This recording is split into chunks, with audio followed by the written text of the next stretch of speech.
Hello there, sword friends. Today I'm going to tell you about this sword right here. This is an arming sword from Swordier, and before I get into the video, some disclaimers. One, it's a review sample. I got it for free. Think of that what you will. And two, I don't study how to actually use this sword, though I study how to use a different kind of sword, so hopefully my experience is useful to some degree here. Though, no, I don't fancy myself an expert in the subject. This is also a $279 sword from Swordier right now, at least as of the recording of this video, and they call it the SWM-102 Swordier European Arming Sword Pattern Welded Steel Blade Medieval Replica. It's a bit of a mouthful. I'm going to call it the Type 14 from Swordier. I'm probably going to refer to it as a few different things. But anyway, I'll put a link in the description down below, as well as measurements and all that kind of stuff. If you're interested, those will be there. Anyway, on with the reviewing. I start with the end cap, the pommel right here. I'll talk about that. Then I'll move on to the bits and bobs, fits and features. I'll move it around. I'll use it a little bit. I'm not going to push it to failure, but I do use it to do some debatably abusive things, and that's as far as I'm going to push it. Hopefully from there, you know if it's worth your hard-earned money or not. Anyway, on with the reviewing. So the pommel, I'm going to start with the little peen right here. Oddly, there's like a little gap, a little recess here. This looks like a clean peen, in the sense that it has like a hammer marking that shows some dexterity and cleanliness of lines here. There was not a bunch of like errant strikes or rough and tumbleness around this area, which there often tends to be on budget-related items. This one looks relatively clean, but also the peen is sitting off-center and it looks rather small. It didn't develop a rattle. It should be noted that I've yeeted this at a tree, I've beat it against a stand, I've done some abusive things to it, and it's not loose right now, which is a good sign. Though there's a little gap here, and it's unsightly. It's not the biggest deal, but it's just an oddity that I haven't seen on many swords, and it doesn't seem that hard to clean up or to not have, so ideally in the future they can come without that little gap, though that's probably the most minor nitpick that I have on the sword generally. In terms of a shape, it's a disc wheel pommel, and it doesn't bite into my hand too much. Now, I'm notably not a fan of wheel pommels. I tend not to like them. They ride into my hand in a way that's uncomfortable. This one wasn't so bad. The handle's a little bit longer, and the wheel pommel, if I choke up on the grip, doesn't butt into my hand too much. If I do come in contact with it, the edges are rounded enough, I should say, in a way that doesn't really scratch me with using a bare hand. Though hard impacts, when the meat of my hand is touching the pommel, that thing shoots into my hand and it creates some discomfort if there's some hard impact on here. I didn't notice the same thing kind of choking up on the grip. That said, there's no taper. It'd be neat, not to say that this is something I expect in a $279 sword, but it'd be neat if there was a little bit of taper one way or the other in this dimension. It's relatively flat here historically, as I understand it. These pommels had a little bit more dimension and profile. This is also round. Often they would be squished or not perfectly spherical. Anyway, it's some opportunity for depth here instead of using the standard pommel that, I don't know, just looks not particularly well-researched or diligent or interesting. It's a budget sword. I am keeping that in mind. But if you're going to cast pieces, like why not make them a little bit more interesting? Though perhaps this is easier to make. I'm sure there's a method behind the madness. Anyway, it's just an opportunity to impress a little bit, because very few people in this budget have nice or historically interesting fittings, I should say. Moving on from there, we have a, I believe, wood cord scabbard. I haven't taken this handle apart, which is, if I have one regret about this review, it's that, and you'll maybe find out a little later why. But I believe it's a wood cord scabbard. At the moment, it's wrapped in cord, and this cord, as it transitions to the crossguard or the pommel area, more or less like has an extra strand, which makes it look a little bunchy, and it doesn't cause any issues. It hides and obscures any gaps that might be there, and it looks reasonably clean. At the same time, it appears a little amateurish, I guess, in my perception of how these guards are. Often they're wrapped in leather, sometimes they're wrapped in some sort of other skin or something like that, or made out of wood. This wrapping in cord is, I'm sure, not entirely ahistoric, but it looks just not the best. However, I would note that the cord used here is a little different than what I've seen used on, say, Ronin Katana or some of the other manufacturers that choose to wrap their handles in cord. This stayed put pretty well. It feels more or less like a leather grip, though the little twine areas here have like some little ridge. So when I hold on to them, they kind of, they don't dig into my hands at all, but they offer just a little bit more of a tactile sensation that keeps my hand planted where I put it. Another thing I do with European swords, or just about any sword, is I'll see if I can index it. How well do I find the edge? In this case, it's pretty good. And then I white knuckle it, as in I hold it really tight and I try to twist it by the crossguard, the quill in here. Now I can move this a little bit, but if I knuckle down, it doesn't move too much. And I want to say that I didn't notice it moving around in my hand all that much when I was impacting branches and some of the harder targets out there. So the grip stays relatively firm, though it's a little loosey-goosey, and I think that's a little bit due to the material. So like I said, the spiral winding on it gives me some sense of sensation, but that's really a little bit more in the thrust, I guess. The material is also a little slippery. It doesn't grab my hand and it can twist around a little bit. Anyway, it's not a bad grip. It indexes well. It's comfortable. Nothing really bites into my hand here. That includes the crossguard area. The edges on here are sharp and clean looking, but at the same time, they're rounded enough where it doesn't chew my skin off. They're a little sharper than I guess I would like them, but honestly not too bad. If you wear a glove or you're using a bare hand, I didn't hurt myself. I didn't scratch myself or exfoliate to too much of a degree. But the point is that they're rounded off and comfortable enough to use.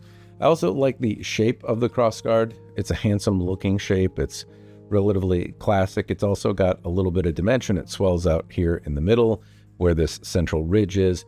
They taper and thin out down to the edge where they kind of widen out a little bit. Anyway, it's a handsome shape. The gap in the crossguard is a little bigger than I would like to see. As it's not the worst that I've seen, though, and especially in a budget sword. Often these can be really wide gaps between the blade and the crossguard. It's not aggressively wide here, but there's plenty of space for schmutz and yuck to get in. It also looked like the blade was just a little bit off center in terms of the way the guard was put on. It just sat a little crooked there. Now the blade wasn't. I think that might have just been the shoulders that were resting in there a little oddly, but the blade more or less seemed to be straight. Anyway, I think the guard is handsome. Where it sits is not bad. It's also worth noting that it bent instead of broke. So I hit this a few times with branches and such. Sometimes quillins will just snap off and break. These did not. They took a bit of a beating. They bent and deformed, which is good. You don't really want them to bend and deform, but it's preferable that they bend to breaking or snapping off immediately. This would give you a chance to protect your digits. You might have to do some maintenance or replace your crossguard afterward, but your digits would likely be intact. So the crossguard does the job of being a crossguard, which is appreciated because sometimes, like I said, they just snap off, and that's suboptimal. So anyway, crossguard I generally like. Note that it did develop a little bit of a rattle after hitting it with a branch, and that is not uncommon. What I'm looking for there is that the crossguard bent and not broke. It did that, which would indicate to me that it would do what it's supposed to do. But developing a rattle is not uncommon. I could potentially remedy that with some percussive maintenance here, but I've chosen not to do it. Anyway, crossguard, overall, it's not so bad. The blade also came with a scabbard. It is stitched along one of the edges, and the leather doesn't feel great, but it feels better than the worst leather that I've felt from sword manufacturers in China. Oftentimes, the leather feels like it kind of is like falling off the face of it. This is not entirely dissimilar, but it feels marginally better. It's, though, a core, I don't know if it's plastic or wood, but I believe it's probably plastic in here. There's a solid core in here, though. The metal chape at the end is also doesn't have like a whole bunch of ledges or anything like that on it, which incidentally, I've had a few swords recently that have had wider gaps and ledges and stuff on this little chape. I really like it when these are nipped and tucked in. I've walked around with these things in garb and Ren fairs and stuff like that in the past, and this little hook that trails behind me as I walk is not great. It gets caught on things, and there's never a great thing that you want your sword to get caught on that you don't mean to. It's not great to walk with like a little hook behind you. So these things being really tight is appreciated. If they get too big, they can be something of a nuisance, or I found them to be something of a nuisance. Though I don't really walk around in garb very often, but go figure that when I do, it naturally becomes a problem immediately. Which interestingly, I don't wear these a lot, and so I really try to focus and hone in when I do wear them and like have them out and about for a long period of time on the experience of doing that. There are people out there who wear them a lot and will have them on garb or wear them almost as a uniform.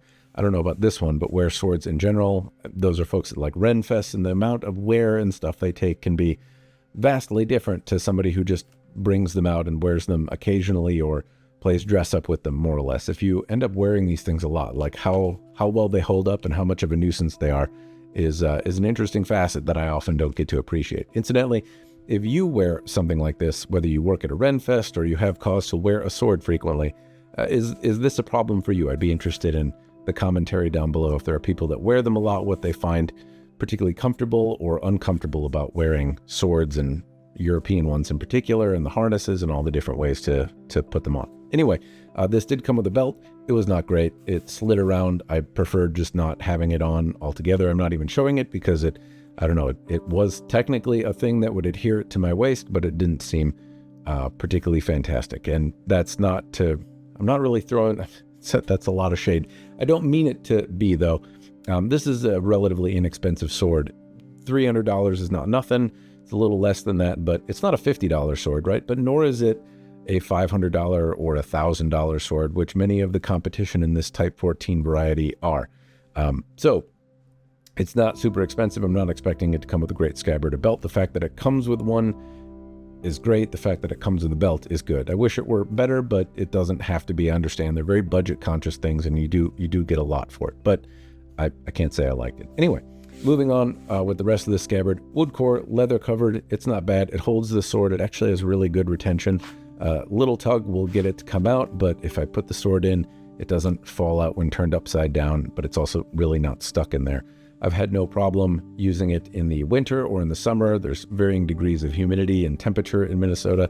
It seems to be pretty stable in terms of retention for the sheath or scabbard, which I really appreciate, and was something unexpected about it. Anyway, moving on from there, I'll talk about the blade, the pointy stabby part. And this has a lovely Damascus-y pattern on it. It's subtle, so it's not very braggadocious. It doesn't look like it's a particularly bold pattern, and at a distance you might not necessarily notice the Damascus pattern on it, but it is there. If you look close, it's easy to see. It has a large fuller that runs roughly 2/3 the way up the blade. It's wide like a Type 14, though I would note that the blade is probably not accurately a Type 14. I could be wrong here, but every Type 14 that I've had, I don't like the way they feel. So I've had all of the varieties from Albion. I've had one variety from Arms and Armor, one from Windlass, and none of them. I love the way the Sovereign looks from Albion, which is a Type 14 or a similar typology to this. Don't really like the way they feel in the hand. This one, I like the way it feels in the hand. It moves around. It's very agile. I feel like I can deliver effective, accurate cuts, and I also feel like I can be relatively surgical with the point and get it roughly where I want it to go. And that means that it's a little odd for me because I like the way this Type 14 feels, and seldom do I like the way they feel. I often like the way they look. This isn't any exception, but I actually like the way this one feels, which surprised me, and I was not prepared for it, which means it's probably historically inaccurate. So you can look at the dimensions down below. The fact that I like it, and the fact that it is quite dissimilar from other reproduction manufacturers means that there's probably something missing about it. However, if you like this style of sword, you like the way it looks, and you were also similarly dismayed like me by holding a number of other manufacturer swords and not really liking the way they move, this might tickle you a little bit in the sense that it is actually relatively lively feeling in the hand. I know I'm going into the dynamic section a little earlier, but do bear in mind all the measurements and whatnot are below. Anyway, this has a relatively nice edge on it as well. I would say that it cut. I'll talk about that in a minute, but it doesn't have a pronounced secondary bevel. They do the beveling really, really well. This is a company that's used to doing Japanese style swords, which often don't have those bevels, and thus they've made this European sword with a really nicely ground edge, at least if you like to cut water bottles, pool noodles, and some of the lighter targets that I like to cut. Incidentally, it did hold up to some stouter cutting and still like held its edge and cut well, but it does have a thinner profile. Sometimes these Type 14s will have a more robust edge because they're made to whack into steel bucklers and armor and things like that. This has a very nice thin profile to it. There's not a lot of meat, not a lot of apexing on the blade. It cuts really well, but I imagine if you whack it into metal things, it's going to deteriorate rather quickly. That said, the blade itself held up pretty well. So I've talked about dynamics and how it moves it around. I I'll talk about cutting now, but just to finish up the point on the dynamic side of things, I don't know how to use these swords, so any kind of formal movements won't be super useful to me, but I've tried to provide dimensions and all that kind of stuff down below to give you some idea if you're educated on what those measurements translate to in your hand. Otherwise, I can just say this feels really nice. It's a very comfortable feeling sword. I was surprised this isn't super expensive. I thought the Damascus-y pattern would be kind of hokey. I thought it would be kind of clubbish in the hand. It's not. It's very nimble and fun to move around. It's also delightful to cut with, which is what I'll talk about now.